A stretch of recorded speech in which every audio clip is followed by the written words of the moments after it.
cuma numpang makan sama numpang tidur doang. Kadang-kadang juga tidur di sekolah, makan di sekolah, bahkan sampai aku pernah nggak pulang 3 hari loh. Terus aku tuh pernah DM Pak Nadiem. DM Menteri Pendidikan. Yang mereka demo itu malah DPR Ian. Sedangkan DPR itu adalah salah satu artis Korea yang nggak ada sangkut pautnya sama sekali dengan masalah ini. Halo semua, kembali lagi bersama Podcast Narsis, ngobrol asik bareng Sobat Lis Manis. Aku, Salsabila, akan menemani kalian pada episode kali ini. Podcast kali ini berbeda dengan episode-episode sebelumnya ya, karena 2 episode kemarin kedatangan tamu dari ekstrakurikuler yang menceritakan tentang pengalamannya. Sekarang kita akan masuk ke segmen bisnis, bincang santai bareng Sobat Lis Manis. Dalam segmen bisnis sebelumnya, kita sudah kedatangan Mbak Mas dari Angkatan Garta Bimantara yang menceritakan pengalaman keseruan mereka saat pembuatan video angkatan. Nah, hari ini segmen bisnis akan ditemani oleh Mbak Cantik nih dari SMA Negeri Ploso yang akan membagikan pandangannya tentang topik yang akhir-akhir ini ramai diperbincangkan. Boleh saya dulu dong ke kamera, Mbak? Halo. Oke, sebelum kita ngobrol lebih lanjut, bisa perkenalan terlebih dahulu. Halo semua, kenalin aku Ramadhani Dwi Puspitasari, akrab dipanggil Rara dari kelas 11 IPA 1. Nah, teman-teman yang belum tahu Mbak Rara itu siapa, jadi Mbak Rara merupakan salah satu pengurus OSIS SMA Negeri Ploso.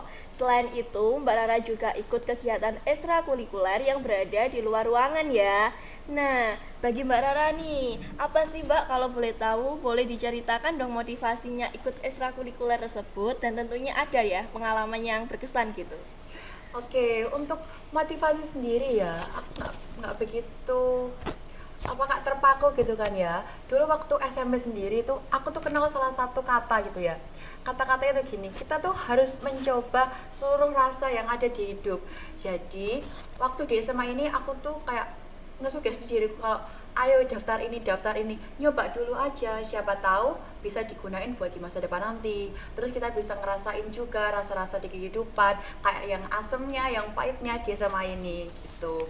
Kalau untuk pengalaman yang berkesan ya, di organisasi yang intra maupun ekstra kayak Paskib dan OSIS ini sebenarnya tuh mirip-mirip ya Salsa. Kayak di 2 organisasi ini mereka tuh ngepentingin yang namanya kebersamaan. Nah, kebersamaan inilah yang paling berkesan banget buat aku. Solidaritasnya itu loh, yang mau bahu-membahu dalam menghadapi masalah. Terus aku juga udah nganggep teman-teman ini udah kayak keluarga kedua. Soalnya kan aku hampir di sekolah itu hampir kayak 12 jam, 15 jam ya. Di rumah tuh cuma numpang makan sama numpang tidur doang. Kadang-kadang juga tidur di sekolah, makan di sekolah, bahkan sampai aku pernah nggak pulang 3 hari loh. 3 hari nggak pulang tuh ngapain aja Mbak di sekolah itu? Ya gitu deh, banyak banget kegiatan yang harus dilakuin. Yang kayak bisa begadang, buat gini lah, gitulah. Dulu kan soalnya pernah ada event Jaguar gitu kan ya. Dan itu juga seminggu itu juga ada event OSIS, jadi Senin, Selasa, Rabu, Kamis itu OSIS. Terus Jumat itu pulang, Sabtunya itu kesini lagi pagi buat acara Jaguar itu. Jadi di rumah itu kayak cuma numpang ambil baju doang. Nah gitu susah nggak Mbak kalau bagi belajarnya, bagi waktunya gitu? Kalau ngomongin tentang pembagian waktu gitu ya, susah gampang sih. Soalnya itu semua tuh tergantung prioritas.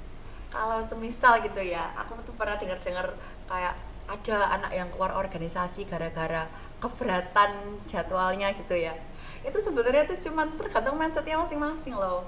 Kalau kamu emang niat dari awal organisasi ini ya udah niat banget, aku nggak bakal keluar, aku bakal tetap di sini, aku menghargai keputusanku di awal, kamu tuh pasti bisa ngatasin semua itu, dan hidup itu pasti berjalan.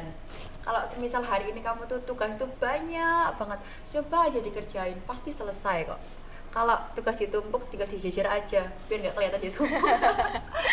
Setuju sih, kalau kita udah nyemplung ke organisasi itu nggak mungkin ya kita langsung keluar gitu, kayak kita udah ada tanggung jawabnya. Betul. Nah dari ceritanya Mbak Rara tadi, kalau dilihat-lihat Mbak Rara ini udah aktif ya dari SMP. Iya, bener.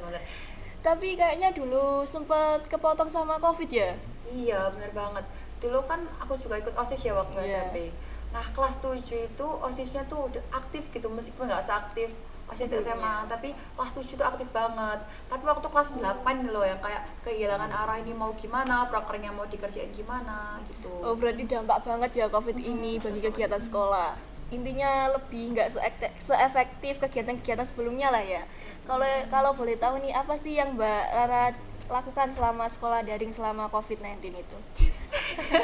Ya kayak anak-anak pada umumnya sih, bangun tidur nggak usah mandi, absen terus ngerjain tugas gitu doang, nggak banyak banget.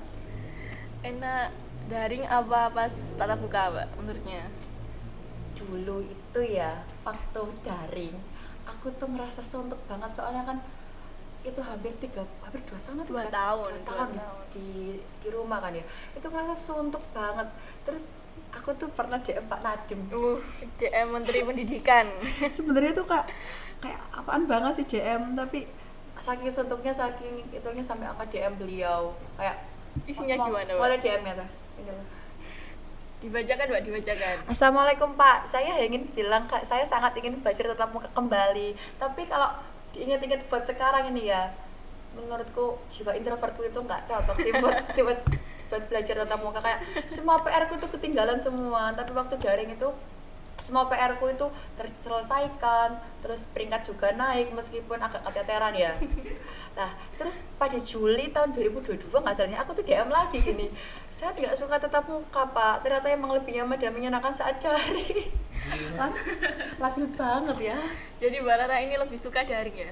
Iya, lebih Ini suka kebalikan sih dari saya. Kalau saya daring tuh malah males, nggak ngerjain tugas, peringkat turun. Kalau Mbak Rara ini kebalikannya. Waktu daring itu peringkatnya naik, tugasnya selesai gitu ya, Mbak. Iya, peringkat naik itu sebenarnya tuh aku tuh punya motivasi gini. Kalau kan teman-temanku tuh pasti nggak bakal kepikiran buat ngerjain tugas ya. Mereka bakal mentingin tidurnya, bakal mentingin santainya dulu. Oh udah nggak ngerjain nanti aja kalau sempet tidur aja dulu. Nah aku tuh nggak gitu dulu, soalnya kan aku tuh waktu kena yang kelas 8 itu ya, Iya. kan itu adaptasi buat COVID kan.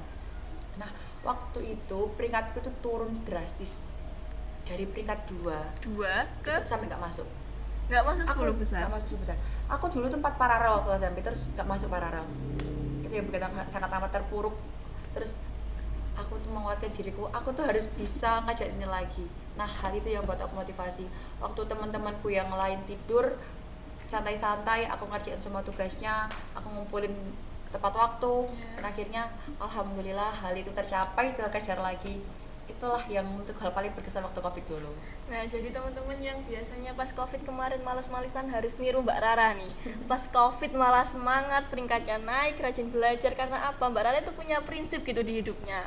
Kalau aku gini, aku harus begini. Jadi kita nggak harus selalu cukup sama apa yang kita miliki sekarang. Nah, kalau dilihat dari ceritanya Mbak Rara ini emang COVID tuh bawa dampak ya Mbak ya, Iya, bagi setiap aspek kehidupan yang ada, khususnya bagi kita nih para pelajar. Selain berdampak pada kegiatan akademis maupun non-akademis, apa sih yang dampak lain rasakan dari Mbak Rara saat COVID? Dampak lain yang dirasakan saat COVID? Selain belajar gitu, selain kegiatan sekolah? Selain belajar itu apa ya? Lebih ke kayak kita kan lebih banyak main gadget gitu kan ya. Iya. Terus banyak main gadget nih yang bikin kayak banyak scroll TikTok, terus kita tuh dapat kata-kata galau-galau. Lah itu loh yang bikin kayak lebih galau aja tuh di rumah gara-gara denger TikTok, denger kata-kata dari TikTok. Saya itu sih yang mempengaruhi dari segi mental. Oh, jadi galaunya itu bukan karena apa-apa tapi karena Enggak. TikTok gitu. Enggak Ya. ada yang nyakiti, enggak ada Iya, yang nggak nyenggol, ada. tiba-tiba galau gitu. Dan menurutku ya galau buat anak zaman sekarang tuh udah kebutuhan. Enggak galau, enggak afdol. Iya nggak kalau Ya, nggak benar. Abdul, bener banget. Nah, tadi Mbak Rara bahas apa? Kayak mental gimana? Kayak mental kita tuh lebih gampang terpengaruh gitu loh gara-gara kebanyakan main gadget. Nah, ada sangkut pautnya nih sama topik kita hari ini. Tapi sebelumnya kita keep dulu ya. Oke, ngomongin soal dampak COVID yang dialami oleh masing-masing orang tertentu berbeda-beda ya. Ada yang terimbas di pendidikan, perekonomian, kesehatan fisik, nah kesehatan mental. Ada nih artikel yang sudah dibaca oleh para podcast Lismanis, kru podcast Lismanis ini bahwasanya generasi sekarang atau Gen Z ini mentalnya mental tempe ya teman-teman.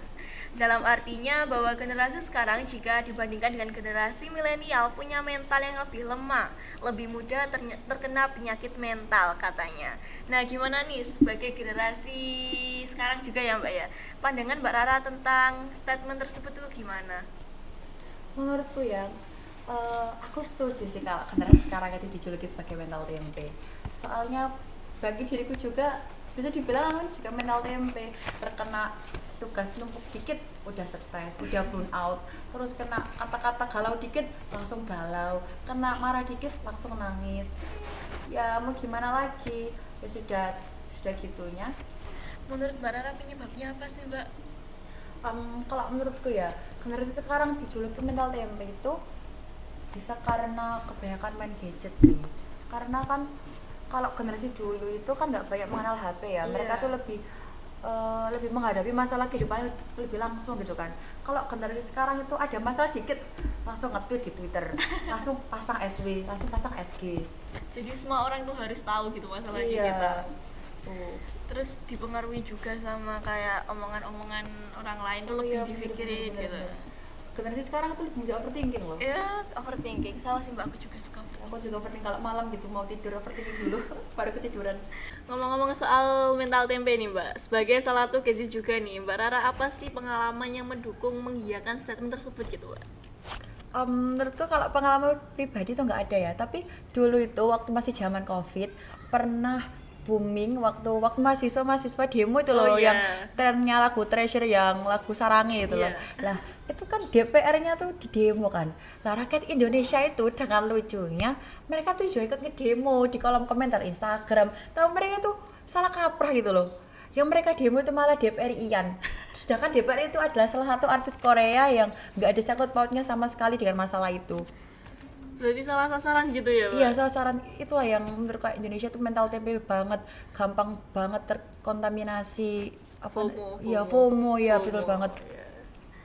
Jadi ya emang sih kalau kita bahas soal warga Indonesia tuh emang suka ikut-ikutan gitu. Iya, ikut bener. sini semua, ikut situ semua. Betul. Tapi nih Mbak, kan kita juga generasi Z kan ya, Gen Z. Memaklumi gak sih Mbak kalau tiba-tiba orang itu mengatakan bahwa kita memang punya mental tempe? Kayak tiba-tiba orang itu ngatain kita lah, kayak generasi Z mentalnya tempe gitu. Kalau aku dikatain gitu sih nggak apa-apa sih, soalnya emang ya mental tempe, tapi kita tuh harus buktiin ke mereka kak, meskipun kita mental tempe, kita tuh juga punya kelebihan gitu loh, nggak cuma minusnya doang. Iya. Nah, ini ada sangkut pautnya sama kelebihannya generasi mental tempe ya. Nah, ini mau tanya, menurut Mbak Rara nih ya, di tengah kondisi kehidupan masyarakat yang seperti ini, setiap aspek kehidupan selalu punya standarisasi yang tinggi. Sebagai generasi Z atau Gen Z itu perlu kerja keras atau kerja cerdas sih?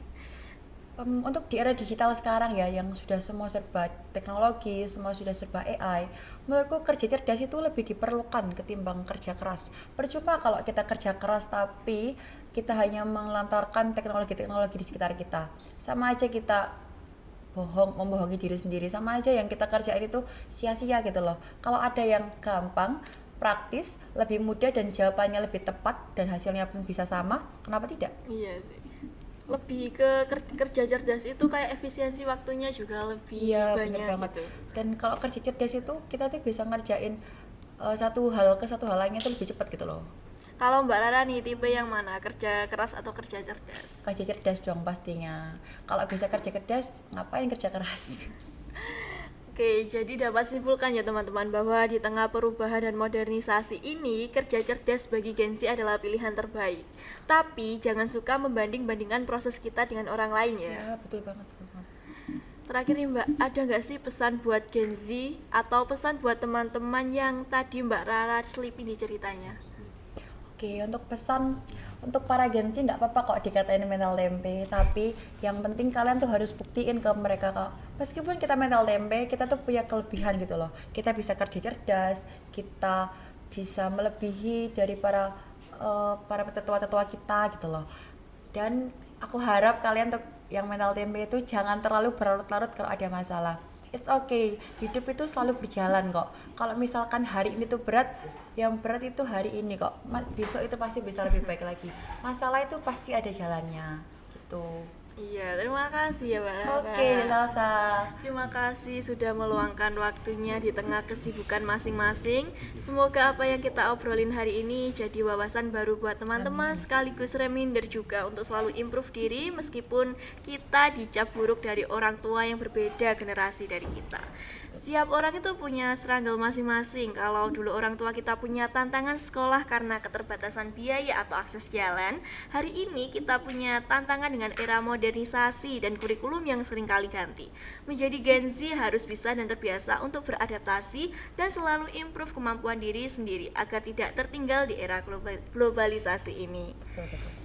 Untuk mengakhiri podcast kita pada hari ini, Lis Manis ini punya jargon, Mbak. Jargon gimana tuh? Kalau saya bilang Lis Manis, nanti jawabnya in action ya. Tangan kiri atau kanan? Terus kanan kan. Oh, kanan. In action gitu ya. Oke. Lis Manis In action. Terima kasih teman-teman sudah meluangkan waktunya untuk menyaksikan Narsis episode kali ini. Sampai jumpa di episode-episode Narsis selanjutnya. See you. Narcissus!